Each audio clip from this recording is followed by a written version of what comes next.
Hello my friends and welcome. I may officially say that the counteroffensive from Ukrainian side has been started. It started on expected direction near to Orikhiv, so there should be the big advancement of Ukrainian army, but still the fighting is ongoing very close to the front lines. The main attack advancement is happening near to Orikhiv because it's very important for Ukraine to take Tokmak under control. And from Tokmak to Orikhiv it's just 28.5 kilometers. I wouldn't say that the counterattack just bogged down, but it's not that fast as we expected. Or at least some of the military experts say that Ukraine should take the land very fast to go to Melitopol, which is on the south, and that is how we're gonna cut the Russian army in two. Still, this scenario will work, I'm sure about it. The problem for this direction is that Russia expected us to go through this side, unlike as it happened last year in Kharkiv. So there were battles for that region, but at some moment Ukraine put lots of the forces near to Balaklia, and we were very fast advancing to all of that territory. So it was not expected by the Russian army, even though many of the military bloggers said that Ukraine concentrated lots of the forces, but Russian military command didn't do anything. Here they did, they built the defense lines, and that is why this advancement, the fast one, I guess with this scenario is not possible. So how this counterattack is going to happen? We're gonna advance from many of the directions and it will be the constant fighting throughout this front line. After a while we're gonna find the big spot and there we gonna advance with more forces. So far Ukrainian army was not able to find this weak spot. And it should be, I guess, around this area to make the way to Melitopol more or less short. As you know, Ukraine officially do not comment on this offensive action. They continue to tell to everyone to be quiet, to be calm, and do not tell anything about the counterattack. I think that it is bad and it plays in favor of our enemy. Let me tell you why. Ukraine created a vacuum of information about this assault. But before Ukraine spoke about the counteroffensive for almost half a year, so people were eagerly waiting some events. Now our warriors and drone operators are not allowed to post anything in the social media. But people in Ukraine and outside Ukraine understand that something is happening, so they try to search the topic. And who gives the information for the counterattack? Right, the enemy side, the Russian Federation and their military bloggers. And that is how I was able to find the video of the ambushed Ukrainian column. That video is truthful, it really happened. In this video a little bit later we're gonna speak about it again and why did it happen. Plus we have more photos and videos from the place. You'll see many more details. So the videos are truthful, but the comments under the videos from the Russian side are not. Because for the same ambushed column that was filmed from the different drones probably and from different sides, they say that they've destroyed many of the convoys of Ukrainian army. They're speaking about 60 with something Leopard tanks already. And they have the picture with 2 of the Leopard tanks from many of the perspectives and many points of view. But for general public it is hard to explain that just few vehicles were destroyed and many damaged that were evacuated from the field. In general, people are not digging down into details. They see the picture of destroyed Leopard 2 tank and they see the comment that hundreds of those tanks were destroyed, and they tend to believe in that because there is no other information given from that side, from Ukrainian side. So that is what I try to do on my channel. I got lots of the comments that I also should shut up about the topic and let it go. But it doesn't work like that. If we have the news, if we have the actual video of the events, we should speak about it. We should explain that it's not critical for the future counteroffensive, even though obviously those are the sad and disappointing news. Someone was responsible for that convoy that was ambushed. Someone did very wrong job. And if that led to the destruction of the vehicles and loss of human lives, there should be punishment. We're gonna speak again about this particular case later on in this video. And I want to say that I came from the aviation sphere. I am the captain on Boeing 737, and I used to analyze lots of the aviation accidents before. The aviation sphere is very reliable, but there are some flaws. Nothing is ideal, and if we hide the flaws of the systems, there would be much more air accidents, crashes, and disaster cases. Just remember the fatal design of the Boeing 737 MAX trim system, MCAS, because the information was hidden, many people lost their lives. Now it's been corrected and everything is safe. That is what I do over here. We should shout out loud about this case. We need to correct it immediately, otherwise it may lead to more losses. I kindly ask our Western friends who give Ukraine weaponry to investigate this particular case, to analyze the situation, and to interfere into Ukrainian army action, because there could be the fatal flaw design of the Ukrainian army system, and we need to speak about it. Then you tell me, Dennis, stay calm, Dennis, wait. Don't speak about it. This means that you want to cause more losses for Ukrainian army. Any system and any army are not perfect, but those accidents should be investigated. Alright, again, I have lots of the emotions about the case, but I try to be calm. So let's return to the general actions of Ukrainian army on the south.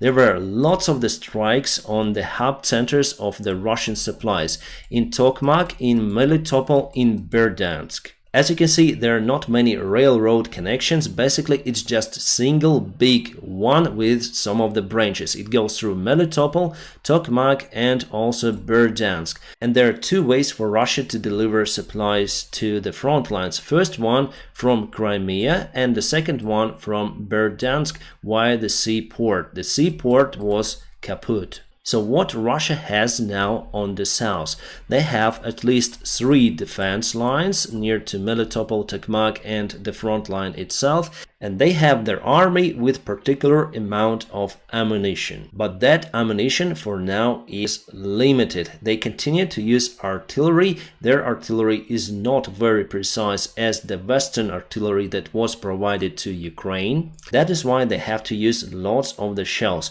But because Ukraine cut the supply ports for Russia and the hub centers, I guess there also could be some, but we use the HIMARS systems to target them on the way. That means that Russia has the limited time for resistance in that area until they basically run out of ammunition. So the strategy right now, as I can see it, is to attack Russia into different directions, obviously searching for the most vulnerable one, but at the same time using artillery from Ukrainian side, causing Russian army losses, and those lines will be weaker and weaker day by day. Then finally Ukraine will find out the time to break through their defense lines. At least according to what we see right now, it may happen like that. Well, actually the same stuff happened in Kharkivsky region over here near to Izum. There were lots of the fights for a very long time, and Russia was just tired of the fighting. They got also limited ammunition. Their ammunition warehouses also were destroyed by the HIMARS, and finally Ukraine found the time to start the major counteroffensive, kicking Russians out from this region. So the same stuff I expect over here, and that may take some time. I guess that the nearby week will show us the tendency of Ukrainian counterattack. But for me, I may say that it happened since Ukraine started to use their reserves, Leopard 2 tanks, Bradleys that Ukrainian side haven't used before. As for the Bakhmut, we got some ground, but there was no update for this military map. We'll hope for tomorrow. Again, one more thing, because there are not many pictures in the social media from the Ukrainian counterattack, and mostly you may find only Russian pictures, it is almost impossible to update the deep state military map, because they analyze usually photos and videos, and that's how they see the place where Ukrainian army moved in. But nevertheless, there were some of the videos published in the social media from Ukrainian side. Let's go for it. Here you may see the Russian artillery system Arkatia that was targeted with a couple of shots from Ukrainian paladins. Plus there's the other video of Russian Salzburg that was completely demolished. The video quality is not that great, but here you may see the silhouette of the Salzburg and it is gone. This all stuff happened on the south part of Ukraine, and Ukraine assaulted on the place, and here the quality is very bad, but you may see lots of the silhouettes of the Russian soldiers and they're just running from their positions on the south as well. The fight was reported in that particular area, very close to the water reservoir that is shrinking right now. Plus today the Russian military base close to Crimea in Gnichinsk was attacked by the Storm Shadow rockets. This is the screenshot from the video from that particular place. By the way, my friends, the full videos you may watch on my Telegram channels because I just cannot upload them on YouTube. The link for my Telegram channel you may find in the video description just below, and I update there regularly. So today I created more than 10 posts over there dedicated to the current events. Plus, according to the latest information coming, Ukraine started to use artillery much more, probably against the first line of defense. That gives quite a good expectations. The good thing today that we have surveillance in the skies. Our allies are helping us to get more data about the Russian aviation and Russian positions on the south part. Unfortunately, without those airplanes in Ukrainian army and also without ATACMS long-range missiles, it's hard for Ukraine to perform the counteroffensive action. But the Polish ex-commander of the ground forces say that Ukraine realistically will obtain the fighter jets F-16s in 2 up to 3 months. Well, I just hope that we'll receive them as soon as possible. Plus today several congressmen asked White House to provide ATACMS long-range missiles to Ukraine. The Institute of the War Researchers say that Ukraine started the counteroffensive. Those actions are quite limited and the Ukrainian main reserve is yet to be used. So let's speak about the failed Ukrainian mission in moving the forces close to the front lines. Here you can see in the center the Leopard 2. Some say that it's A6 modification, but I'll try to zoom in. So here you can see this part over here. This is quite old modification for Leopard 2A4, because this side armor in the frontal part of the tank base belongs to the old mode of A4. You may find the video on my channel where I speak about the Leopard 2 tanks. Just type Denis Davydov Leopard 2 tank. However, this tank was modernized probably in Poland, because there they did extra armor on the front sides of the turret. As for the tank and as for the nearby vehicles, you can see that they're almost intact. They just lost the caterpillars. It means that they went to the minefield. If you look at the other vehicles, for example over here, you can see that the crew evacuated and you don't see any kind of the bodies lying around. That's the main thing of this shell, actually, to protect the crew. On the upper side of the picture you can see the demining vehicle based on the T-55 model. It has this frontal part that helps to demine the fields. Unfortunately, this tank stopped and probably the rest of the vehicles tried to bypass it. Well, for me here it's very hard to say actually. The most damaged vehicle is over here. This is Bradley, and as you can see it has the structural damage to its body. And probably it even caught fire. This is the same convoy that I showed you yesterday. It's not the different one as Russia says that they demolished many of the Ukrainian convoys. No, it's just a single mistake, but this mistake is very big. The good thing that we know that most of the tanks were evacuated from the front line. So here, as you can see, one more panel. It means that it is the Leopard 2A4 modification. Well, I know that it is not a Russian video since the commenter speaks Ukrainian. And here, unfortunately, in the same column, we have one Leopard tank total loss. It is A6 or probably A5 modification. Now we cannot state for sure. Plus the American vehicles, one more Leopard, and many of the other vehicles, including Bradleys from the same convoy, were ambushed. And that's what I'm speaking to you. Russia posted this photo. They say that this is the Bradley that was also destroyed, but this Bradley has the sand camouflage. We don't have those Bradleys in Ukrainian army painted like that. And if you look at the original video where all of the convoy was shown, there were no these bright vehicles. At first I thought that those were M113, but definitely those are Bradleys in the convoy, but not with this color. Also, one more demanding vehicle was used, Leopard 2R. It has the extra armor and the special plug on the front. As you can see, the plug disconnected and tank left the place. Unfortunately, Russia continued to use their artillery system on the stock vehicles, and most of the Bradleys went to total loss. So again, this information is coming from the Russian channels. We see just one side. Ukraine just tells everyone to be quiet. There is no comment, nothing. There is almost no success for Ukrainian army that you may find in the social media just right now. We are speaking about the South Front. So we need to create the counter-information based on facts, obviously, and we also need to present some sort of the videos or photos from Ukrainian side that we are not standing, we are moving forward. Otherwise, people around the world would understand that the counterattack failed, which is obviously lies. The counterattack continues, and I'm sure that it will be successful. This particular mission, yes, it was a big failure, and we also need to speak about it.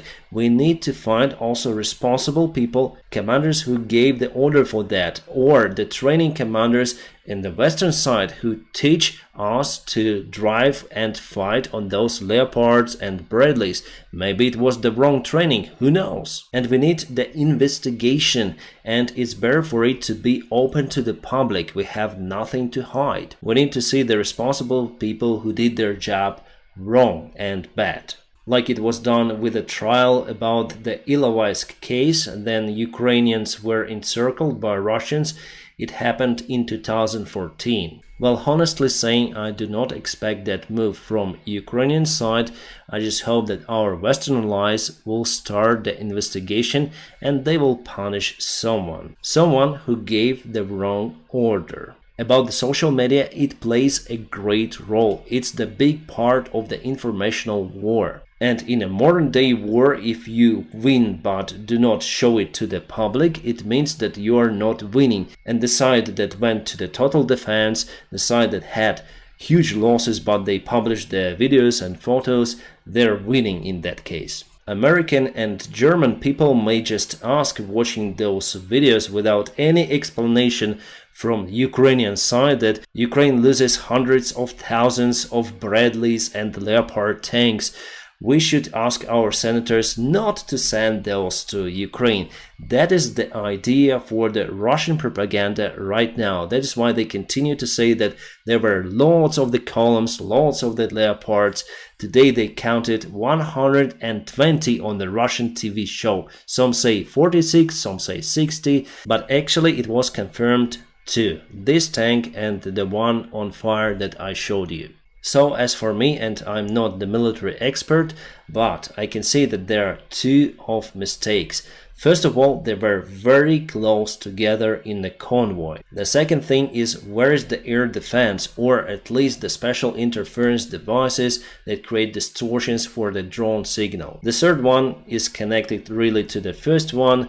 Daylight, the minefield, very narrow road without the mines, and the flat terrain, so Russia may spot everything. And the fourth is lack of the military intelligence that should have warned our troops not to go to that particular place, because there could be drones, there could be artillery or any other stuff. It should have been the first phase of the counterattack. Then you analyze and collect the information from the front lines. As you can see, there were many mistakes done, and luckily, because of the good Western-made weaponry, I expect that there were not many losses from our soldiers. The soldiers are not guilty about it, they are soldiers, they do what they've told to do, but commanders, they definitely did something wrong out there.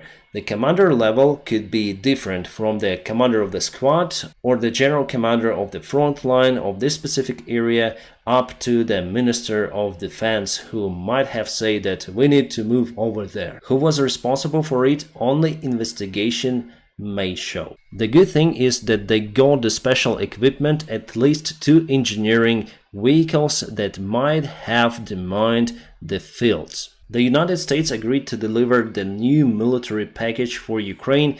It was more than $2 billion. Mostly it will touch the air defense systems of Ukraine, the ammunition for the Patriots, the ammunition for NASAMS, etc. Stoltenberg today said that the question of Ukrainian NATO membership is almost solved. Actually, I do not believe that they will vote for Ukrainian membership in a nearby summit. Scholz, Macron and Duda to meet in Paris to discuss the security guarantees for Ukraine. I guess that there could be some guarantees from some of the countries of the NATO members. Alright, about the Energodar nuclear power plant, also called Zaporizhia nuclear power plant, the level of water in Kakhovka reservoir dropped below the level of the tube, so now the water is limited just for the specific lake of the nuclear power plant. According to the officials from the International Atomic Agency, they say that it should be the normal operation of the station at least for 1 month. The question is, what will happen after 1 month? And today the last working reactor went to the idle state. It is called cold idle, and even for that it needs the cooling water in reservoir. I posted on my channel the information about the soldier callsign Predator who got injured on the front lines. Well, now he is more or less okay, and he says that he will post some interesting content very soon. The good news are coming from the Bakhmut area. I got this information from the Wagner official resource. They say that the Ukrainian army continued to assault and the Russian regular army continued to run away. Wagners are pretty much disappointed about the case because they wasted lots of the resources, human lives and time to get the ground under control, but today Ukraine finally went through the natural obstacle, the channel that was separating 2 of the sides, and now we're gonna assault even further. My friends, I'm gonna keep you updated on situation in Ukraine. Just hope for the better news tomorrow. And now please press the like to this video, and also if you want to support my job, there will be some links in the video description just below. You may support me on PayPal, Patreon or on the sponsorship on this YouTube channel. Thank you so much for your awesome support and your awesome help. I wish you all a peaceful sky wherever you are, and have a great time.